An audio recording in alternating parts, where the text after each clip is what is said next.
उत्तर प्रदेश सरकार के deputy chief minister Keshav Prasad Maurya ji हमारे साथ हैं और विषय बहुत उत्तर प्रदेश सरकार के deputy chief minister Keshav Prasad Maurya ji हमारे साथ हैं और विषय बहुत खास है।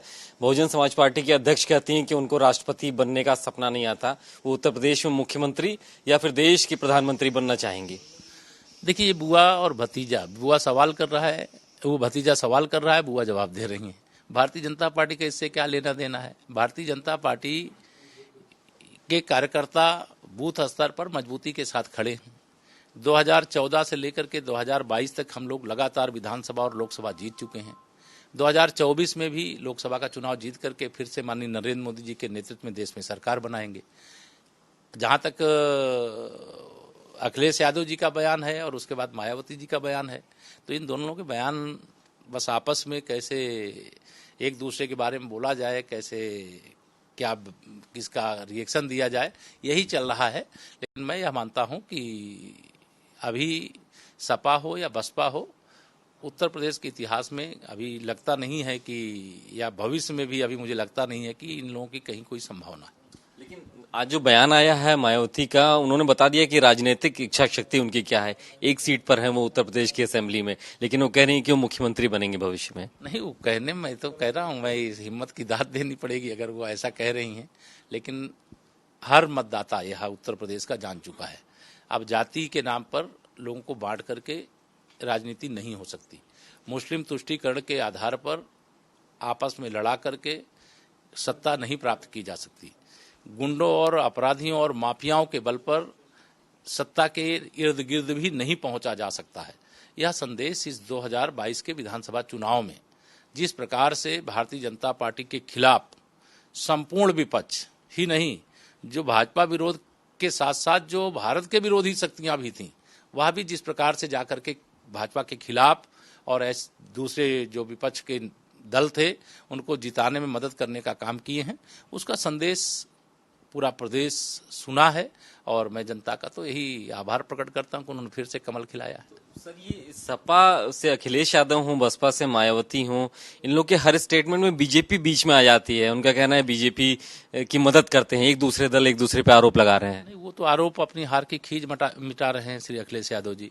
दूसरा, बीजेपी का इनसे कोई लेना देना नहीं है, न आज लेना देना है, न कल लेना देना था, न भविष्य में लेना देना होगा। भाजपा स्वयं एक सक्षम पार्टी है, जनता का आशीर्वाद प्राप्त है।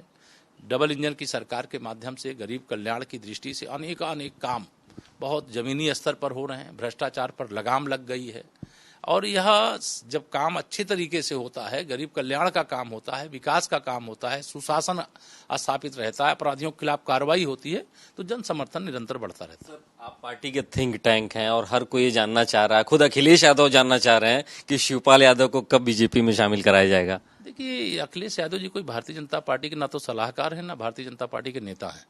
वो ये पूछने की अगर जरूरत कर रहे हैं तो मैं समझता हूँ गलत कर रहे हैं। ये अपने चाचा से पूछें, वो कहाँ जाना चाहते हैं, कहाँ नहीं जाना चाहते। भाजपा को लेने के लिए यहाँ तैयार नहीं बैठी है। एक आखिरी सवाल, लाउड स्पीकर का विषय है, पूरे देश भर में चर्चा में है उत्तर प्रदेश, क्योंकि यहाँ पर आपसी समन्वय से, सामंजस्य से 11,000 से ज्यादा लाउड स्पीकर बंद किए गए हैं, उतारे गए हैं। नहीं, ये बहुत बड़ी बात है। देखिए, जब शासन की मंशा के अनुसार प्रशासन धर्मगुरुओं के साथ संवाद स्थापित किया तो एक बड़ा विवाद उत्तर प्रदेश ने शांत करके दिखाने का काम किया कि आपस में बातचीत करके, धर्मगुरुओं से बातचीत करके, कि आप अपना जो ध्वनि प्रदूषण है, ध्वनि प्रदूषण के कारण से जो शिकायत उसको दूर करने का ये एक ही ये तरीका है कि चाहे वो मंदिर रहे हो चाहे मस्जिद रही हो, कि अपने ध्वनिवर्धक की आवाज़ को अपने धार्मिक परिसर तक सीमित रखें। लोगों ने सहर्ष इसको स्वीकार किया, लोग अपने लाउड स्पीकर उतारने का भी काम कर रहे हैं और आवाज़ को परिसर तक सीमित करने का काम भी कर रहे हैं। तो यह अपने आप में बड़ी उपलब्धि है और माननीय हमारे मुख्यमंत्री योगी आदित्यनाथ जी के नेतृत्व में एक बहुत शानदार यह काम उत्तर प्रदेश की सरकार ने किया है। और हम लोगों की यही कोशिश है कि सामाजिक समरसता भी कायम रहे और सामाजिक सौहार्द भी कायम रहे। और इसी का एक उदाहरण है कि पिछले 5 साल में उत्तर प्रदेश में एक भी दंगे की शिकायत नहीं आई, दंगा नहीं हुआ। और मुझे पूरा विश्वास है आगे भी जो कोशिश करने वाले वो कोशिश करेंगे, लेकिन उनकी कोशिश नाकाम होगी और उत्तर प्रदेश सुरक्षित रहेगा। एक बहुत क्विक रिएक्शन, बहुत आपका स्टेटमेंट था यूनिफॉर्म सिविल कोड को लेकर के।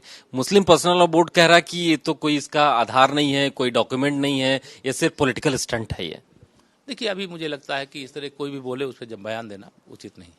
बहुत शुक्रिया हमसे बात करने के लिए। उत्तर प्रदेश सरकार के उप मुख्यमंत्री केशव प्रसाद मौर्य जी थे। उनका कहना है कि बीजेपी अपने फैसले लेने में सक्षम है, बीएसपी हो या फिर समाजवादी पार्टी हो, उनसे बीजेपी को सलाह की जरूरत नहीं है और अगले 25 साल तक कम से कम ये दोनों ही दल सत्ता में नहीं आने वाले हैं।